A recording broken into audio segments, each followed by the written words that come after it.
其實星仔個人 O K 㗎，星仔好有心㗎拍嘢。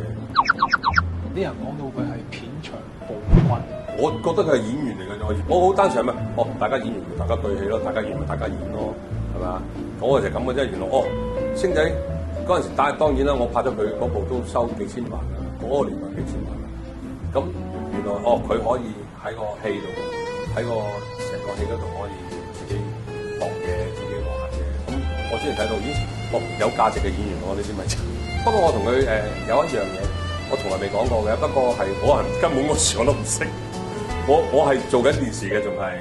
咁佢就走埋嚟同我講：喂，佢唔知叫我咩名，揾到啊咩咁，係嗰啲。喂，陣間俾翻個 intro 嚟。咁喺天壇啊嗰場戲，我記得係，我就好嚴肅咁。嗱，陣間你哋咁樣，跟住佢就，你知佢係我個師弟啊嘛，係咪先？咁佢走埋嚟，拍完㗎啦。喂，大佬劉鎮偉導演啊嘛，係咪先？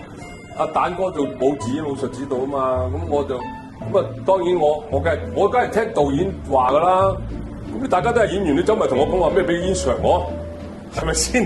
咁其實我又唔知點答佢喎，咁我就好直咁話佢，即係我講粗口嘅其實係，跟住佢就定一定，冇嘢，不過佢好認真咁，冇嘢啦，我又唔知佢咩反應，佢就嗰啲反應，佢即係其實佢想嗰個 shot 下一個 shot 係咁樣，即係佢已經係嗰陣時已經係想做。娛樂啪啪走，下集更精彩。